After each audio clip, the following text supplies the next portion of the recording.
Saludos, muy buenas noches y bienvenidos. Mood ese encuentro entre socialistas y nacionalistas a cuenta de los presupuestos de la Gerencia de Urbanismo en el pleno de la pasada semana. Promesas incumplidas y muchas maquetas. Esto es lo que nos queda, un plan general estancado por el momento, parálisis en materia de urbanismo. Sobre este tema trataremos hoy en nuestro programa. Para ello me acompañan Rodrigo Portanet, que es arquitecto. Muy buenas noches y bienvenido. Buenas noches. Javier Garrido, presidente de APROI. Muy buenas noches y bienvenido. Buenas noches a todos. Y José Romero Amich, muy buenas noches, bienvenido. También es arquitecto como Rodrigo. Buenas noches. Bueno, sí me gustaría ya para comenzar, para arrancar, antes de iniciar este debate, un breve diagnóstico de cada uno de ustedes sobre la situación urbanística en Vigo. Rodrigo. Sí, la nota es la parálisis un poco del urbanismo por la crisis económica y después, por la incapacidad de sacar adelante el planeamiento urbanístico, licencias urbanísticas y, quizás sea el propio plan general un poco el que está lastrando un poco el que se genere ese desarrollo, ¿no? Javier. Sí, la verdad es que cualquier diagnóstico de una persona medianamente que quiera constatar la realidad no puede diferir demasiado. Como no difiere, me imagino que en la opinión de ninguno de los que aquí estamos, de la propia opinión desde el partido de la oposición, del Partido Popular, hasta también del partido hasta hace 5 minutos socio del alcalde, que era el Bloque Nacionalista Gallego. Y no es otra que el de una paralización evidente que viene derivada, sin ninguna duda, del rebufo de la situación generalizada de todo el Estado español y de Galicia, pero aparte, también, sin embargo, bajo mi punto de vista, y podremos, me imagino, hablar de ello más adelante, con una pérdida de oportunidad de poder avanzar en algunos ámbitos de desarrollo de planeamiento, de ámbito, para que nos entienda la gente, de las cuestiones más burocráticas que se podrían haber avanzado para que cuando se salga de esto pues estuviéramos en una situación un poquito mejor. Yo, abundando en el mismo razonamiento, es evidente que el problema de la parálisis del urbanismo en Vigo no es distinta que la parálisis del urbanismo en cualquier otra ciudad española. Es la crisis la materia fundamental. Pero hay que hacer los deberes, mientras tanto, en los momentos donde no hay presión urbanística, donde no hay presión de la demanda, en los momentos donde hay que ordenar en los cajones y dejarlo todo listo y hay que hacer planeamiento secundario y el ayuntamiento debería intentar promocionar e empujar de ese tipo de cuestiones. Y Vigo poco hace, ¿no? Poco o nada. ¿Se debería haber primado otro tipo de inversiones a las humanizaciones de calles? A lo mejor compatibilizar esas inversiones que se hicieron, fueron muchos millones de euros los que se invirtieron durante la época de Zapatero en el gobierno central para la remodelación de calles y sin embargo da la sensación al menos de que se ha dejado un poco apartada otro tipo de obras, pues como por ejemplo el desarrollo del plan general y polígonos industriales, etcétera, que sí que es cierto que a lo mejor hubieran activado por lo menos antes la economía, ¿no? En una época, en un contexto de crisis económica. Yo creo que son cosas distintas y no deberíamos mezclarlas. Las humanizaciones tienen unos presupuestos muy superiores a lo que supone hacer planes y no creo que sean incompatibles ambas cuestiones.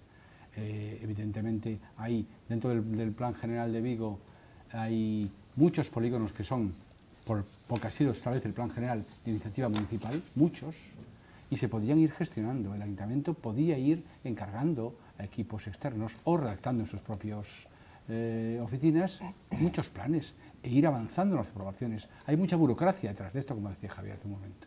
Y esa burocracia hay que aprovechar en este momento que no hay presión, que hay menos trabajo de gestionar licencias, de gestionar y de follón de grúas, como se dice, para ir haciendo los papeles e ir adecuando para que cuando llegue el momento en que, porque llegará el momento en que quizá no se recupere tanto como antes, parece que no, pero sí llegará un momento en que esta atonía total desaparecerá y existirán promociones, no habrá tantas como se hacían, pero se construirán viviendas y en ese momento hay que tener los deberes hechos y los polígonos tienen que estar desarrollados y los programas, los proyectos de compensación tienen que estar hechos y las parcelas, aunque no haya dinero para poner ni un solo metro cúbico de hormigón, de cemento, como suele decirse, pero al menos tener los papeles previos en orden de muchos polígonos. estábamos comentando antes, en el Plan General de Vigo hay 592 polígonos previstos. 592. Y ahí, desde hace 6 años, hay 3 con aprobación definitiva y 3 con aprobación inicial. Es decir, en total 6. 6 que se ha hecho algo con ellos. 3 terminados y 6 de 592. Es un 0,5%. La balanza se inclina hacia el, ¿no? hacia lo negativo, vamos. Claro, vamos a ver, uno de los grandes errores yo creo que de Zapatero, en el momento que ya sabemos que estábamos en crisis, fue el plan E, porque incurrió en un gasto desorbitado de dinero en algo, en una inversión que no iba a tener una rentabilidad, no iba a tener un retorno, feedback, sí. un feedback. Abel Caballero, que está haciendo en Vigo un nuevo plan E, y lleva 4 años más uno y algo, con un nuevo plan E, dejando de lado inversiones que sí podían generar un retorno a la ciudad y que sí podían generar empleo ya en poco tiempo y que sí generarían empleo a medio plazo, es decir, una vez que esto poco a poco empezara a recuperarse la economía, como decía Pepe, que estuviera el terreno preparado para que las promotoras inmobiliarias, los inversores o privados, cooperativas, pudieran sacar adelante el planeamiento. Entonces, se está perdiendo mucho tiempo, ¿no? Entonces, un ejemplo clarísimo de inacción del gobierno municipal pues son los 2 grandes parques que tenemos en la ciudad, que es el Monte del Castro y el Monte de la Guía, en los que no se ha invertido ni un solo euro y que están pendientes de que para que se mueva una sola piedra en esos entornos, de que se apruebe un plan especial. En el caso del Castro, sería fácilmente recuperable esa inversión, teniendo en cuenta que están entrando todos los años miles y miles de turistas por el puerto de Vigo. Y un enclave como el Monte del Castro es una oportunidad turística excepcional para recuperar esa inversión, ¿no? Entonces, a la vez que recuperaríamos un parque para la ciudad, en el que no se ha invertido desde hace muchos años, ¿no? A mí, independientemente de que la inversión en aceras no es mala en sí mismo, porque obviamente las aceras hay que mejorarlas, perfeccionarlas, hacer las obras. Lo que sí que lo es si lo establecemos desde el punto de vista de las prioridades. Es evidente que parece que todo el mundo con sentido común sabe que uno puede afrontar según qué obras en función del dinero que tiene y del dinero que pueda generar. Y yo creo que se ha actuado en el plan E en Vigo, desde luego el señor Zapatero lo ha hecho con un criterio absolutamente electoralista o de cara a la galería, ¿no? Como nos tiene acostumbrados por otra parte en algunas otras cuestiones. Yo creo que no tiene mucho sentido algunas de las cosas que se hacen, porque entre otras cosas uno se plantea y dice, como aquí se ha dicho en algunas cuestiones, pero otras seguro que hasta a la hora de establecer prioridades, el por qué, ¿no? ¿Qué criterios se ha utilizado en según qué humanizaciones? Yo es algo que no soy capaz de ponerlo encima de la mesa, de decir, oye, qué criterio más sensato que han programado esto. Y no es así. Hay algunos ayuntamientos que han determinado durante estas épocas pues paralizar absolutamente las obras en función de precisamente de su balanza, ¿no? De que no tienen ingresos y ahora mismo no se lo pueden permitir, y desde luego algunos establecen que existen otras prioridades que no son exactamente pues el cambiar algunas que otra acera que probablemente hubiera podido tirar tranquilamente algún año más sin haber hecho esas obras, ¿no? Ni siquiera en términos de empleo, de decir que esto ha sido excesivamente beneficioso, puesto que la mano de obra no era estrictamente viguesa, como todos sabéis, ¿no? Bueno, hace poco el BNG incluso en uno de esos desencuentros, yo hablaba antes de uno, lo retomaremos luego, en uno de esos desencuentros el BNG le decía a Abel Caballero que dónde estaban esos 200.000 puestos virtuales. O sea, el propio socio, lo decías tú, Javier, hace 5 o 10 minutos, que hace nada eran socios de gobierno, le decía dónde están esos 200.000 puestos de trabajo virtuales de los que está hablando Abel Caballero con respecto a esas humanizaciones. Bueno, es cierto que las cifras ahí bailan y no están muy claras. Exacto, a la hora de hablar de cifras, como venderéis y yo.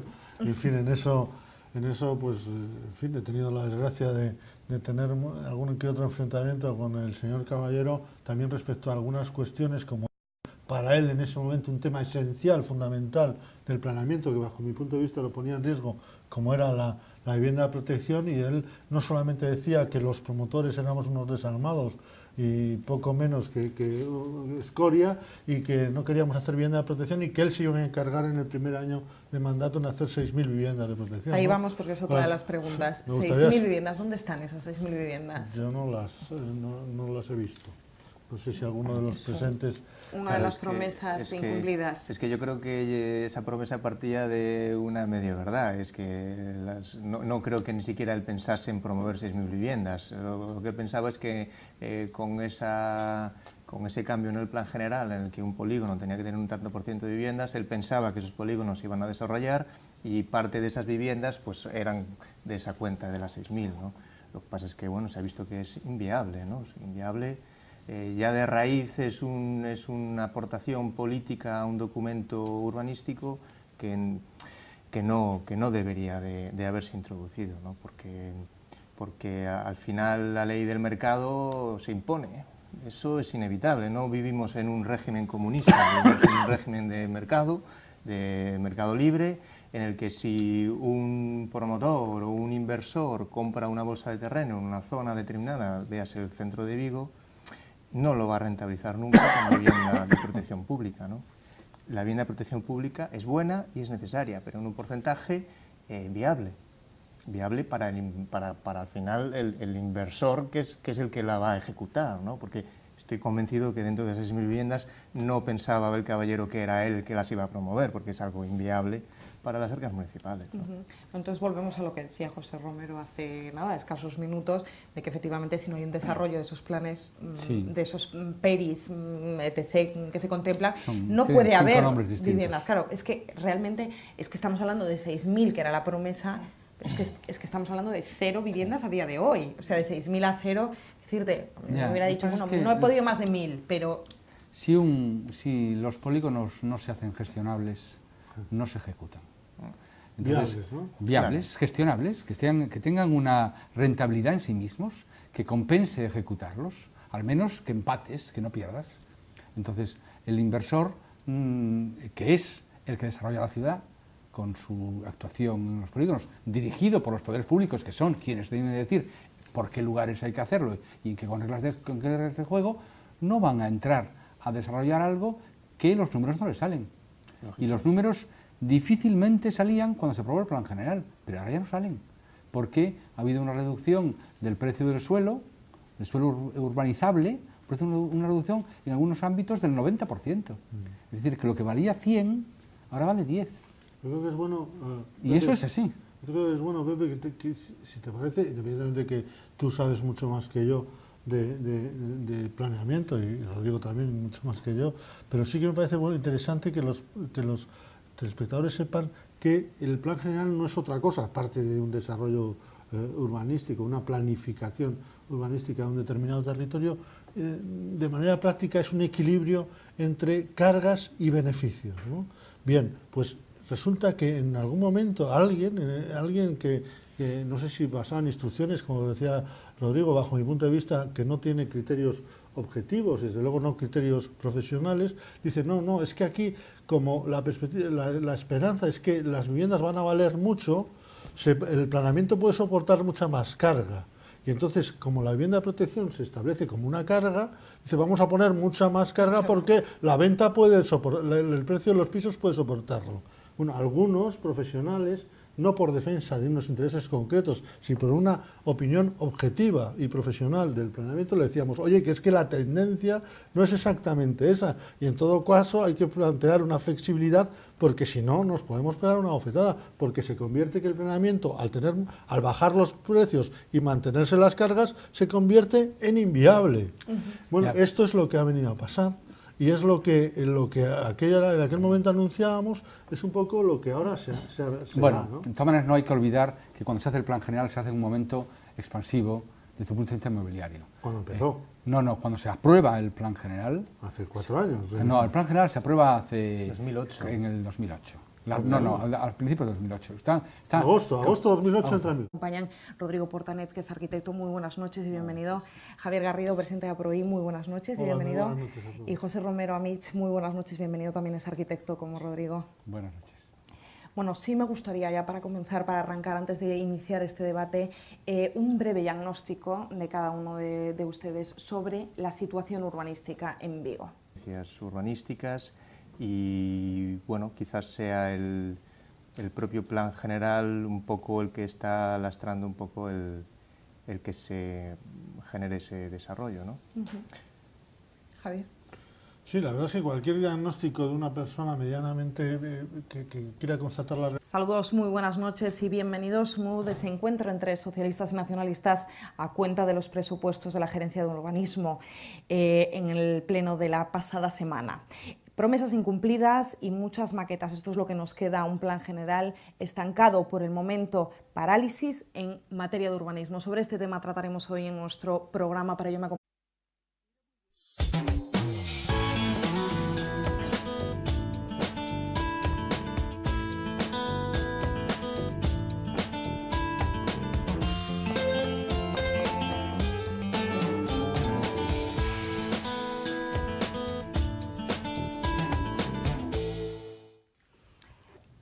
Rodrigo. Sí, bueno, la nota es la parálisis un poco del urbanismo por la crisis económica y después, bueno, por la incapacidad de sacar adelante el planeamiento urbanístico, licencias.